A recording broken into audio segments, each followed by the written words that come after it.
AMMയുടെ general secretary സ്ഥാനത്ത് നിന്നും സിദ്ദിഖ് സ്ഥാനമൊഴിയുന്നു. ഇനി അറിയേണ്ടത് ചലച്ചിത്ര അക്കാദമി ചെയർമാൻ സ്ഥാനത്ത് നിന്ന് രഞ്ജിത്ത് സ്ഥാനമൊഴിയുമോ? എത്ര തലകൾ ഉരുളും എന്നത് മാത്രമാണ് ഇനി നമ്മുടെ മുന്നിലുള്ളത്. ഹേമ കമ്മിറ്റി റിപ്പോർട്ട് തുറന്നുവിട്ട ഭൂതം അത്ര ചെറുതല്ല എന്നത് പ്രേക്ഷകർക്ക് മനസ്സിലായല്ലോ. വലിയ ചലനങ്ങളും തുടർ ചലനങ്ങളും ഉണ്ടാവുന്നു. ആദ്യ വിക്കറ്റ് വീണിരിക്കുന്നത് AMMയുടെ ജനറൽ സെക്രട്ടറിയുടെ വിക്കറ്റാണ് വീണിരിക്കുന്നത്. നമുക്കിപ്പം റോഷിപാലുണ്ട്. റോഷിപാൽ, ഒരുപാട് തലകൾ ഉരുളുമോ?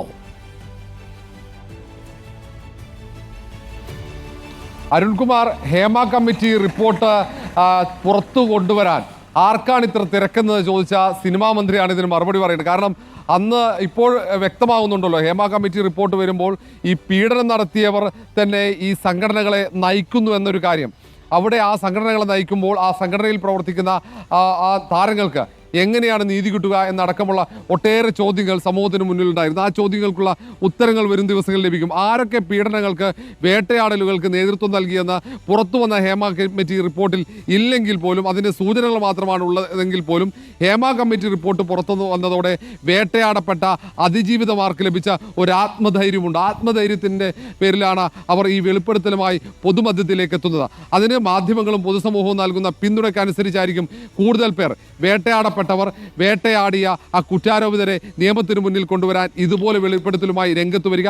ഏതായാലും ജസ്റ്റിസ് ഹേമ കമ്മിറ്റി റിപ്പോർട്ട് ഭാഗികമായി വരുമ്പോൾ തന്നെ ഇങ്ങനെയാണ് പ്രതികരണമെങ്കിൽ, ഇത്രയേറെ കുറ്റവാളികൾ പുറത്തേക്ക് വരുമെങ്കിൽ, ഇനി അങ്ങോട്ട് അതുമായി ബന്ധപ്പെട്ട അന്വേഷണത്തിലേക്ക് കാര്യങ്ങൾ എത്തിക്കഴിഞ്ഞാൽ ഇപ്പോൾ തന്നെ സിനിമാ മേഖലയിൽ ഒളിച്ചു കഴിയുന്ന ഈ പുറത്തു പേര് വരാത്തത് കൊണ്ട് ഒളിച്ചു കഴിയുന്ന കുറേ കുറ്റാരോപിതരുണ്ട്.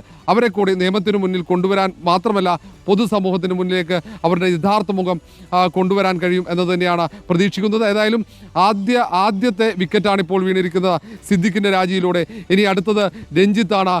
ഇതേപോലെ തന്നെ സമാനമായ രീതിയിൽ തന്നെ ഒരു വനിതാ സിനിമാ പ്രവർത്തകയെ അതിക്രമിച്ച രഞ്ജിത്തിൻ്റെ തീരുമാനം എന്താണെന്ന് അറിയണം, സർക്കാരിൻ്റെ തീരുമാനം. അതിനപ്പുറത്തേക്ക് ജസ്റ്റിസ് ഹേമ കമ്മിറ്റി റിപ്പോർട്ടിൽ ഇനി സർക്കാർ എന്ത് നടപടി സ്വീകരിക്കുന്നതാണ് സമൂഹം കാത്തിരിക്കുന്നത്. പ്രതിപക്ഷം ഇതിനോടകം തന്നെ ആവശ്യമുന്നയിച്ചു. പ്രതിപക്ഷ നേതാവ് തന്നെ കത്ത് നൽകി അന്വേഷണം ആവശ്യപ്പെട്ട സർക്കാർ പക്ഷേ ഇപ്പോഴും അതിൽ ഒരു തീരുമാനമെടുത്തിട്ടില്ല. ഇനി സർക്കാരിന്മേൽ സമ്മർദ്ദം ശക്തമാകുമെന്ന കാര്യത്തിൽ സംശയമില്ല. ഒരു പ്രധാനപ്പെട്ട കാര്യം, ഏറെ കൗതുകകരമായ ഒരു കാര്യം, ആദ്യ വിക്കറ്റുകൾ വീഴുമ്പോൾ ഒരു വിക്കറ്റ് ഇപ്പോൾ വീണിരിക്കുന്നത് പ്രതിപക്ഷ പാർട്ടിയോട് രാഷ്ട്രീയമായി കൂറുള്ള ഒരു താരം കൂടിയാണ് നമ്മുടെ ഈ സിദ്ദിഖ്.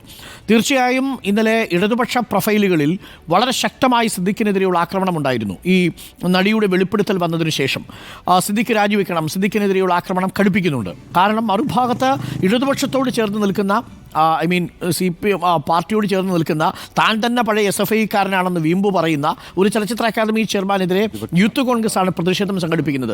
ആദ്യഘട്ടത്തിൽ ഇപ്പോൾ ആദ്യ വിക്കറ്റ് വീണിരിക്കുന്നത് പ്രതിപക്ഷത്തോട് ചേർന്ന് നിൽക്കുന്ന താരത്തിൻ്റെതാണ് എന്നൊരു പ്രത്യേകതയുണ്ട്.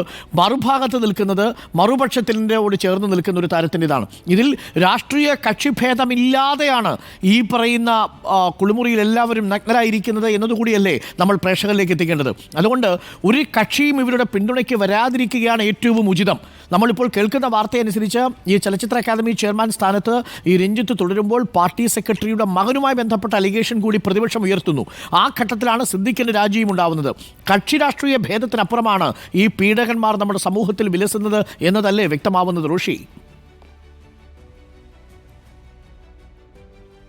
അരുൺകുമാർ, ഇക്കാര്യത്തിൽ സംശയവുമില്ല. ഇടത് സഹയാത്രികനായ സംവിധായകൻ അക്കാദമി ചെയർമാനുമായി രഞ്ജിത്തിനെതിരെ ആരോപണം ഉയരുമ്പോൾ നമുക്ക് അറിയാം, സിദ്ദിഖ് കോൺഗ്രസ് അനുഭാവിയാണ്, കോൺഗ്രസുമായി ചേർന്ന് നിൽക്കുന്നതാണ്. ഏതെങ്കിലും തരത്തിൽ ഒരു രാഷ്ട്രീയ സംരക്ഷണം ഈ രണ്ട് രാഷ്ട്രീയ നേതൃത്വവും നൽകില്ലെന്ന് തന്നെയാണ് ഉറപ്പ്. ഏതായാലും ഇതിൽ രാഷ്ട്രീയ വ്യത്യാസമില്ല. ഇത്തരത്തിൽ സ്ത്രീകൾക്കെതിരെ നടക്കുന്ന അതിക്രമത്തിൽ സ്വാഭാവികമായും അത് ഇടതുപക്ഷമാവട്ടെ അല്ലെങ്കിൽ അത് UDF ആവട്ടെ ഒറ്റക്കെട്ടായി ഒരേ നിലപാട് സ്വീകരിച്ചാൽ മാത്രമേ ഇതിനൊരു അറുതി വരികയുള്ളൂ. കാരണം ഏതാണ്ട് ദീർഘകാലമായി ഒരു വേട്ടയാടലാണ് ആ തൊഴിൽ മേഖലയിൽ നടന്ന. ഒരുപക്ഷെ കേരളത്തിൽ ഇത്രയേറെ ഒരു തൊഴിൽ മേഖലയിൽ ചൂഷണം നടന്നെങ്കിൽ അത് ഈ മേഖലയാണെന്ന് പറയാതെ വയ്യ. ഒരു സംഘം ആളുകളാണ് ആ മേഖലയിൽ പൂർണ്ണമായും എല്ലാവരും ഒരുപോലെയല്ലെന്ന് നമ്മൾ പലപ്പോഴും പറയുന്നുണ്ട്. ഒരു സംഘം ആളുകൾ അവിടെ എത്തുന്ന ഈ ഒരു ഏതെങ്കിലും തരത്തിൽ തൊഴിൽ ഭീഷണിയുള്ളവരെ ചൂഷണം ചെയ്യുന്നു എന്നതാണ്. അവർ ഈ മേഖലയെ ആശ്രയിക്കുന്ന അല്ലെങ്കിൽ സിനിമാ മോഹങ്ങളുമായി എത്തുന്നവരെ കൃത്യമായി ചതിക്കുഴിയിൽപ്പെടുത്തി അവരെ പിന്നീട് ബ്ലാക്ക്മെയിൽ ചെയ്യുന്ന രീതിയിലേക്ക് കാര്യങ്ങൾ എത്തുന്നു. അങ്ങനെ നിരന്തരം അതിൽ പലർക്കും പൊതുസമൂഹത്തിലേക്ക് തുറന്നു പറയാൻ പറ്റില്ല, നിയമ സംവിധാനത്തിന് മുന്നിൽ പരാതി പോലും പറയാൻ പറ്റില്ല. അത് ഹൈക്കോടതി തന്നെ അത് മനസ്സിലാക്കിക്കൊണ്ട് കൃത്യമായ പരാമർശവും കഴിഞ്ഞ ദിവസം ഹൈക്കോടതിയുടെ ഭാഗത്തുനിന്നുണ്ടായിരുന്നു. ഇരകൾ എപ്പോഴും പാർശ്വവൽക്കരിക്കപ്പെട്ടവരാണെന്ന് കൃത്യമായി ഹൈക്കോടതി പറയുകയും ചെയ്തു. പക്ഷേ അത്തരം ഒരു പരാമർശം സർക്കാർ ഇപ്പോഴും മനസ്സിലാക്കുന്നില്ല എന്നതാണ് ഖേദകരം. ഏതായാലും ആദ്യം ഇപ്പോൾ പുറത്തേക്ക് വന്നിരിക്കുന്നത് പൂർണ്ണമായും കുടുങ്ങിയെന്ന ബോധ്യത്തോടെയാണ് സിദ്ദിഖ് രാജിവെക്കുന്നത്. അല്ലെങ്കിൽ സിദ്ദിഖ് ഇനിയും തുടരും. കാരണം ഈ AMMയുടെ ജനറൽ സെക്രട്ടറി പദവിയിൽ ഏറ്റവും കരുത്തമായ താരസംഘടനയുടെ പദവിയിൽ നിന്നും സിദ്ദിഖ് ഒഴിയണമെങ്കിൽ, കാരണം വാശിയേറിയ തെരഞ്ഞെടുപ്പാണ് ഈ തവണ AMMയുടെ ജനറൽ സെക്രട്ടറി ഉൾപ്പെടെയുള്ള പദവികളിലേക്ക് നടന്നത്. വലിയ മത്സരം നടന്നു. ആ ഘട്ടത്തിൽ ആ പദവിയിലേക്ക് മത്സരിച്ച് ജയിച്ചെത്തിയ സിദ്ദിഖ് രാജിവെക്കണമെങ്കിൽ തന്നെ കുരുക്ക് മുറുകിയത് കൊണ്ട് മാത്രമാണ്. ഒരു നിമിഷം പോലും പിടിച്ചു നിൽക്കാൻ കഴിയില്ലെന്ന ഉത്തമ ബോധ്യത്തോടെ മാത്രമാണ് സിദ്ദിഖ് രാജിയിലേക്ക് എത്തുന്നത്. ഇനിയും കുറേ പേർ പലയിടങ്ങളിലായി ഇത്തരം പദവികളിൽ പല സംഘടനകളുടെ പദവിയിൽ ഉണ്ടെന്ന് തന്നെ ഈ പീഡനത്തിനിരയായവർ പറയുന്നു, അല്ലെങ്കിൽ അവർക്ക് പിന്തുണ നൽകുന്ന സിനിമാ പ്രവർത്തകർ പറയുന്നുണ്ട്. വരും ദിവസങ്ങളിൽ അവർക്കും കൂടുതൽ കരുത്തോടെ ഈ പരാതിയോ അല്ലെങ്കിൽ ഇത് പുറത്തു പറയാനോ കഴിയണമെങ്കിൽ സർക്കാർ ഒപ്പമുണ്ട്, പൊതുസമൂഹം ഒപ്പമുണ്ട്, രാഷ്ട്രീയ നേതൃത്വം ഒപ്പമുണ്ടെന്ന ഒരു ഉറപ്പ് അവർക്ക് ലഭിക്കണം. ആ തരത്തിൽ പിന്തുണ നൽകുന്നുണ്ട് എന്ന ഉറപ്പ് ലഭിക്കണം. അത്തരം നടപടി അല്ലെങ്കിൽ ഒന്നുകിൽ അന്വേഷണം പ്രഖ്യാപിക്കുകയാണെങ്കിൽ സ്വാഭാവികമായും പരാതിയുമായി കൂടുതൽ പേർ വരാനുള്ള സാധ്യതയുമുണ്ട്. കാരണം ഇത് സിദ്ദിഖ് മാത്രമല്ല, രഞ്ജിത്ത് മാത്രമല്ല, അതിൽ കൂടുതൽ ആളുകൾ ഇത്തരത്തിൽ വനിതകളായ സിനിമാ പ്രവർത്തകരെ നിരന്തരം വേട്ടയാടിയിട്ടുണ്ടെന്ന് കൃത്യമായി ജസ്റ്റിസ് ഹേമ കമ്മിറ്റി റിപ്പോർട്ട് പറഞ്ഞിട്ടുണ്ട്.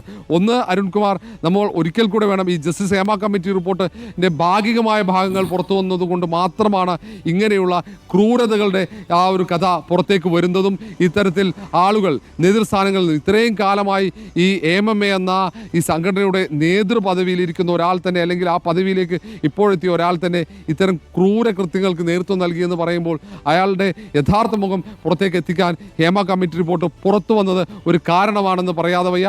ഇക്കാര്യത്തിൽ WCCയുടെ നിർണായക നിലപാട്, ഒപ്പം ഞാനുൾപ്പെടെയുള്ള മാധ്യമപ്രവർത്തകർ ഇത് പുറത്തു കൊണ്ടുവരാൻ, നമ്മൾ ഉൾപ്പെടെയുള്ള മാധ്യമ സ്ഥാപനങ്ങൾ ഇത് പുറത്തു കൊണ്ടുവരാൻ നടത്തിയ ഒരു ശ്രമം, അതേപോലെ വിവരാവകാശ കമ്മീഷനുടെ നിർണായകമായ ഇടപെടൽ, പല ഘട്ടത്തിൽ ആ റിപ്പോർട്ട് പുറത്തു വരില്ല അല്ലെങ്കിൽ പുറത്തു വിടാതിരിക്കാനുള്ള ചില നീക്കങ്ങൾ പല ഭാഗത്തുണ്ടായപ്പോൾ വിവരാവകാശ കമ്മീഷണർ നടത്തിയ ഇടപെടലും ഏറ്റവും നിർണായകമായി.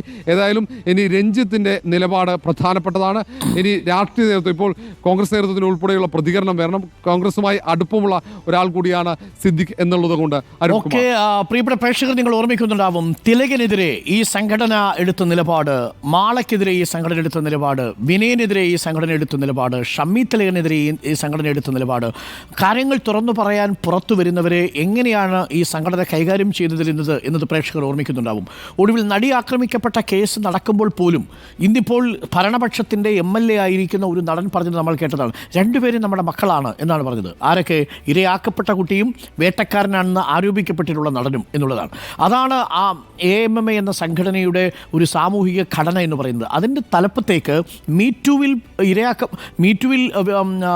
ആരോപണ വിധേയനായ ഒരാളെ ജനറൽ സെക്രട്ടറിയായി തന്നെ തിരഞ്ഞെടുക്കുക എന്നുള്ളതിൽ ആ സംഘടനയുടെ ആ ബോധത്തിൻ്റെ ഒരു പ്രതിഫലനമായിരുന്നു എന്നാണ് പൊതുവെ വിലയിരുത്തുന്നത്. അതിൽ ഷമ്മി തിലകൻ അടക്കമുള്ളവർ ഇപ്പോൾ നടത്തിയത് ഗുരുതരമായ വിവരങ്ങളാണ്. അദ്ദേഹം തന്നെ ഈ അമ്മയ്ക്ക് കൊടുത്തിട്ടുണ്ട് ഈ സിദ്ദിഖ് അടക്കം ഉൾപ്പെട്ടിരിക്കുന്നവരുടെ ചില നടപടികൾ, അതെങ്ങനെയാണ് AMMA എന്ന സംഘടനയ്ക്ക് ദോഷകരമായി മാറുന്നത് എന്ന്. അതായത് ഈ ഹേമ കമ്മിറ്റി റിപ്പോർട്ട് വരുന്നതിന് മുമ്പ് തന്നെ സമാനമായ പ്രശ്നങ്ങളെക്കുറിച്ച് പ്രസിഡന്റ് ആവശ്യപ്പെട്ടൊരു റിപ്പോർട്ട് നമ്മുടെ ഷമ്മി തിലകൻ കൊടുത്തിട്ടുണ്ട്.